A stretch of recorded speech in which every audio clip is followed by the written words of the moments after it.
Hey, this is Paige Hamilton from Helmet, and we have a new album called Left that just came out November 10th. All right, rock on.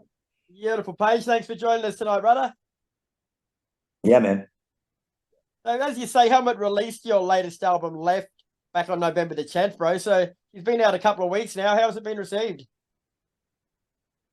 Everybody tells me all the positive stuff. So, as far as I know, positively, I don't read reviews and I don't pay attention. And I don't.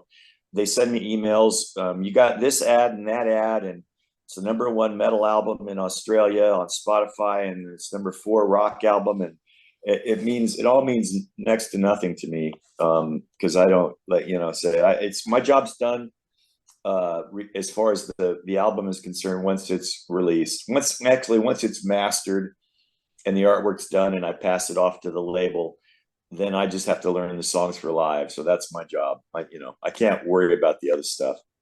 Yeah. Do you find that your fans generally sort of go into your new music with a sense of expectation, or are they sort of more trust that whatever you put out is going to be enough? I don't know now. I think early on in the in Helmet Mach 2, everybody had expectations because the band had been gone for a while and it wasn't the same rhythm section.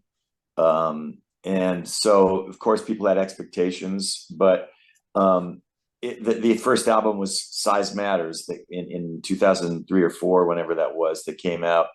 Um, After the hiatus, after the band broke up in '98. And I remember Decibel. It's a metal magazine. Maybe now it's online. I forget. It's still around, I believe. Really good writers. They reviewed the album, and then 3 years later or 2 years later, they re-reviewed it. They were like, "We were wrong about this song and this song. It's a really great album. It just doesn't sound like Betty or Meantime or whatever."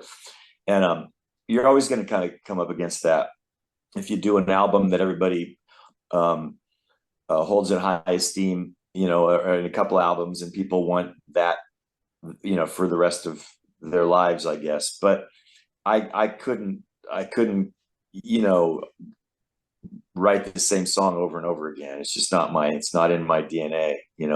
I had a conversation when I sang and played on a Linkin Park song, and Mike Shinoda, the rapper and kind of producer in the band, he said, "Yeah, man, we made our first album, sold a bunch of millions of records, and so we made our second album exactly the same."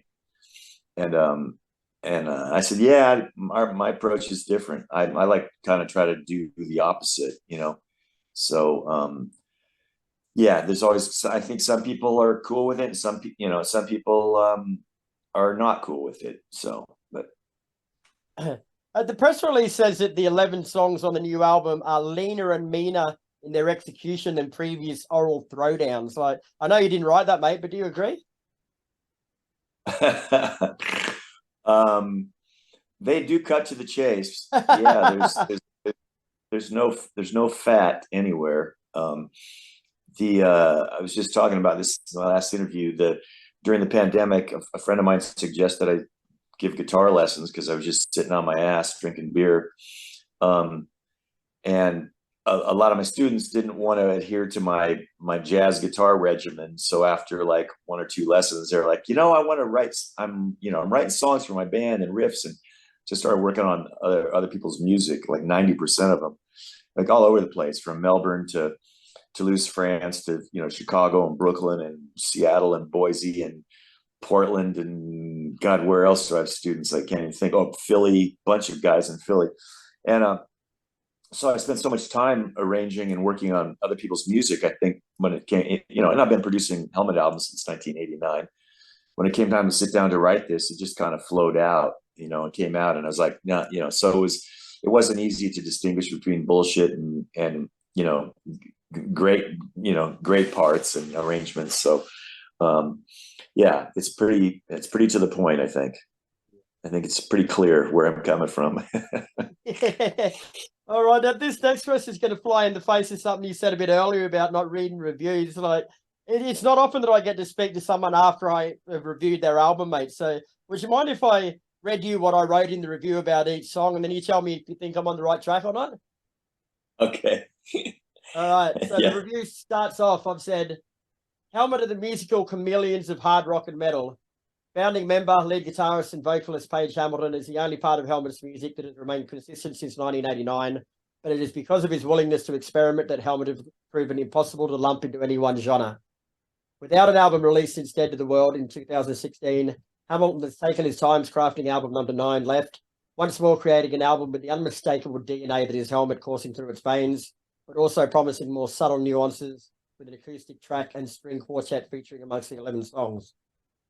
Opening with the track Holiday, Helmet soon settled into the groove, with Hamilton running through a list of what sounds like things you don't want to encounter on holidays. He sounds angry from the outset, despite the pleasant nature of the music. It is already a guitar-heavy album, with the gravel-infused tones giving off an almost industrial edge, which is kicked in the bollocks a couple of minutes in when a guitar solo shrieks without warning and upsets the status quo. Helmet are masters of unconventional sonic disparities, and this trend seems likely to continue just one track in. Sonic disparity, you froze for a sec, but yeah, that sounds good. I never, I think I'm of the school of thought that I just kind of let the songs do the talking. You know, the harmonic kind of vocabulary has developed from day one. Walked home that night and got the riff to repetition in my head. The first song, Strap It On, it kind of opened the floodgates as far as riff writing and, you know, listening to music that I was hearing in my head rather than making it sort of noodling on the guitar. A lot of the metal bands and people I've worked with, I won't mention any names, it's sort of like everybody in the band has a guitar and they're noodling around and they string a couple of riffs together and there's your song. And that can work for a while, but not for 35 years. I think you have to listen to every kind of music, from Beethoven to Bob Marley to the Beatles to, you know, to John Coltrane and Charlie Parker and you know, Slayer. You know, you have to listen to everything and absorb what's musically going on, and then you're gonna, you know, hopefully digest it and regurgitate things, you know, that represent your musical personality. And that's, I think, always been important to me. I've never wanted to sound like anybody else, and I couldn't. You know, in fact, I don't think I could sound like Bon Jovi, you know, and nor would I want to. But you know, I never really played in a cover band, and you know, so that it's always kind of been my thing. Yeah, I mean, there's some chords on this album that I've never used before. The song Bombastic in particular, and the bridge. I enjoy it. There's a pentatonic kind of melody, really catchy melody, and then these fucking 4 really weird chords. I won't bore people with, you know, the colors, the extensions and alterations of the chords. I haven't written them out.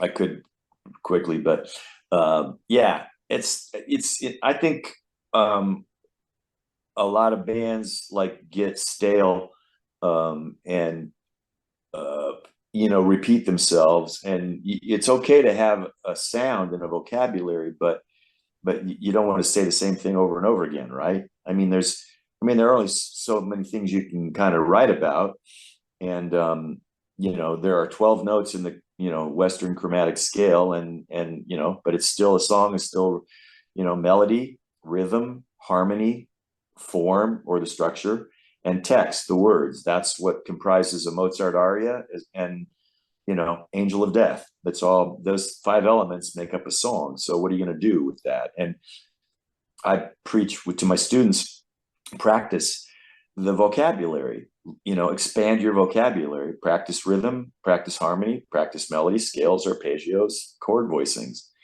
And that's what I do every fucking day of my life. But, you know, that's why jazz is such a fucking amazing genre of music, because it's about improvising. You know, it's not about a bag of tricks. And you hear people, I went to see a band the other night. Dear friend of mine plays in, and the guitarist is playing the same old bag of tricks for 35 years, you know, and it bores me. Mm. Okay, so say Gun Fluff is next, opening with a wicked drum fill from Kyle Stevenson before Hamilton slides up to the microphone and works his magic. His guitar work with rhythm guitarist Dan Beeman is already flawless, the two locking together tighter than arrowdite. This is more of a dreamy sort of a tune, very suited for radio. It has a typically meaty hook, which is sporadically offset by tempo changes, done only as Helmet can do.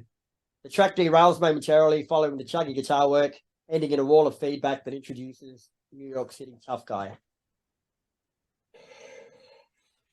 Yeah, it's a topic that's I've addressed before, and it's an issue in the United States. You know, gun violence.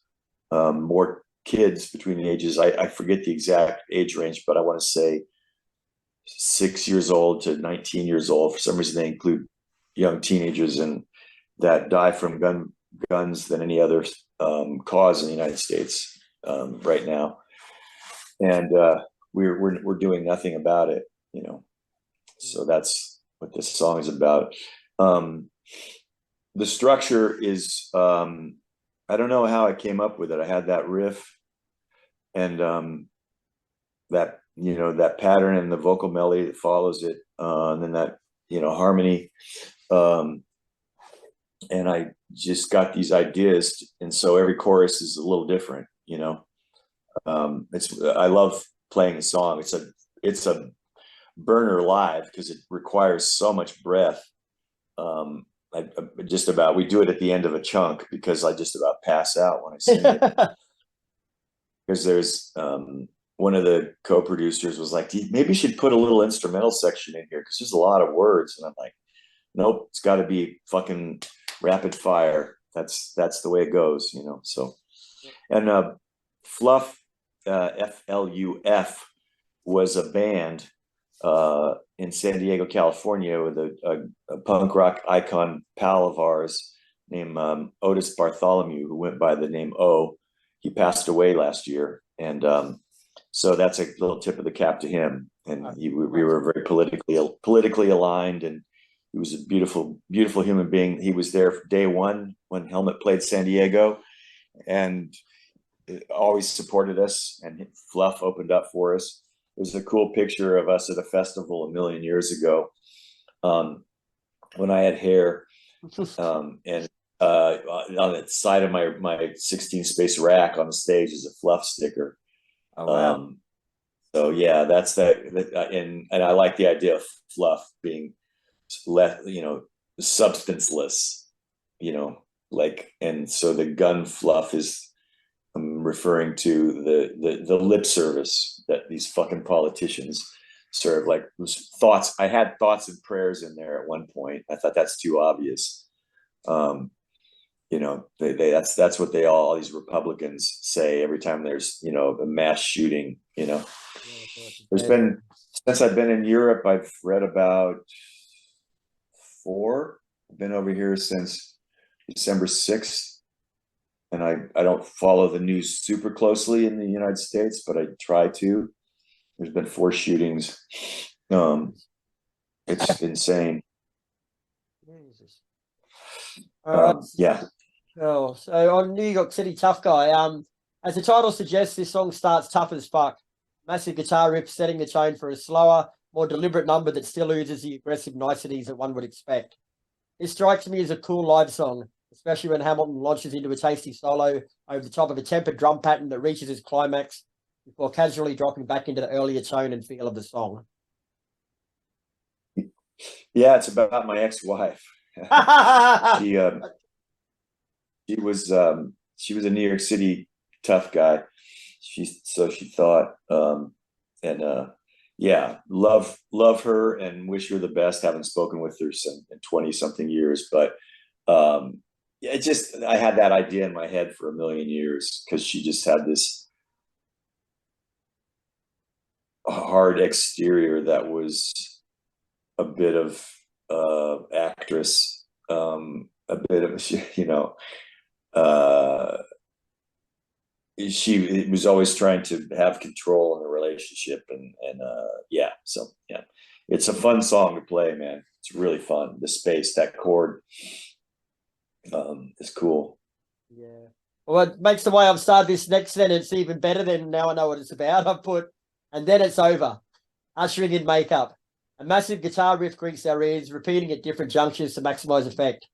This is another more measured track, and by that I mean not prone to eclectic and unexpected outbursts, but you can never be too sure. Which Helmet seemed to understand as the song ups the intensity casually, swirling and snapping urgently at its own heels with short, sharp outbursts of repression. Yeah, I spent probably 2 days alone just trying to come up with a 5/4 drum tom groove on that thing, and then I said, "Fuck it," and I just said, "I have a drummer, let him do it." But it was kind of the had that rhythm pattern in 5, and I'm referencing a few political songs from my youth. One being "Inner City Blues" by Marvin Gaye. Rockets, Moonshots, Haves and Have-Nots. Find you what? I'm trying to think of lyrics. A makeup being like a triple entendre kind of word.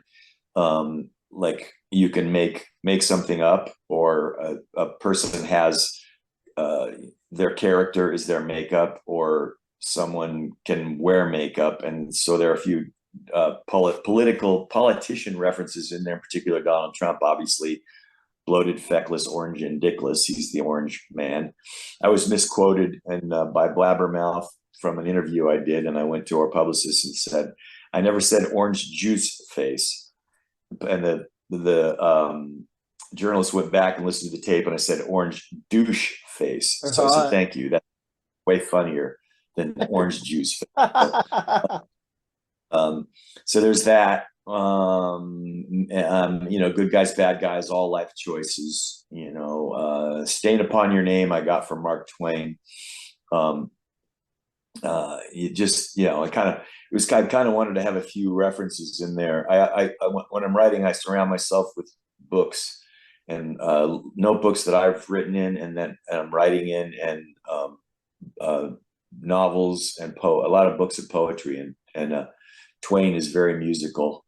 If you read his prose, it's very poetic in a way. It's pretty amazing, actually. Obviously he was a genius, but it's pretty amazing to kind of analyze it from a musical standpoint. So, and needless to say, Marvin Gaye was, the greatest. Another well-placed guitar solo brings Makeup to a close before Big Shot makes a big impression with yet more tasty guitar riffs. I said it earlier, but I shall say it again. Left is not just big on guitars, but massive in a good way. Big Shot is a stuttering example of the diversity of Helmet, at once a rock song, but also a scintillating insight into how a rock song can undergo a metamorphosis within itself without losing focus.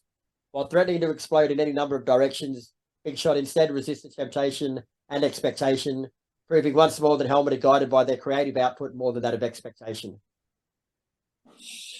Yeah, that was a working title because when I'm in my car or listening to music, I have Post-it notes or little notes or notebooks everywhere by my bed, in the car, in the living room, in the studio, and I write lines down, or I hear a song and I go, ooh, the bridge, that's cool. And that Billy Joel song, Big Shot, has that amazing chorus. That drum part is just something about that big wide open groove. And so I had that big open groove, and again, the verse, there's only one verse in the song, it's in 5, because I just was feeling it. And then sort of when you go from 5 to 4, it kind of tends to accelerate, and then I went into the bridge, and it's another song about sort of politicians and their double speak. You think everybody loves you, but I know you're an asshole. That could pertain to many people, actually, but narcissists. It's not specifically Trump, but all of the GOP in the United States they're just attention starved morons, and they're like, I just read a review of Marjorie Taylor Greene's book. She's a representative from the state of Georgia, and she got 1 star And one woman said, toilet paper is cheaper. Oh, that's bad. And that made me really happy. She's a dumb cunt. Well, I might just skip through to the last track now, mate. So you got a couple of minutes off between interviews. So it's that album closer Resolution starts with a soothing cowbell section before going all jazz on us, and beautifully so. It is a completely unexpected but most assuredly welcome finale to Left, showcasing yet another sonic weapon in Helmet's arsenal. It steadily builds ascendancy and urgency, but just before taking that final step, snaps to a close, almost teasing of what could have been. It is a teaser of the direction. Oh, sorry, is it a teaser of the direction of the next album from Helmet, or is it nothing more than the closing salvo from a band who take pride in adhering to only their own rules? Time will tell, but until then, Left will easily pass the chime and most definitely fill the void. Yeah, I'm not sure, but it's another thing that had been in my head for years that I'd wanted to do, a tip of the cap to one of my all-time heroes, John Coltrane, and everybody's like, it was so short, and I go, well, I'm not gonna do like an extended jazz improv on an album, you know. It's not a jazz album. Music is informed by jazz or shaped by jazz and orchestral music and heavy metal and punk and noise and all these things. So that song, I thought that saxophone line that he plays, the melody in the second movement from A Love Supreme, is perfect for the electric guitar. And I had to coerce Kyle into doing the drum part. He said, I can't play jazz. I'm like, just swing, just follow me, and we'll do this. So I comped, I laid down the chord changes and then improvised over it, and then came in with the head. It's really beautiful, beautiful tune. Yeah, well, one of my favorites of all time. Very good. All right, bro. Well, we'll wrap this up now so you can get yourself something to drink before the next interview. But thanks very much for your time, mate. It was good to get your insights on the album, bro. And enjoy the rest of your tour. I appreciate it, Kris. Nice to meet you, man. You too, mate. Take care. Bye. Bye.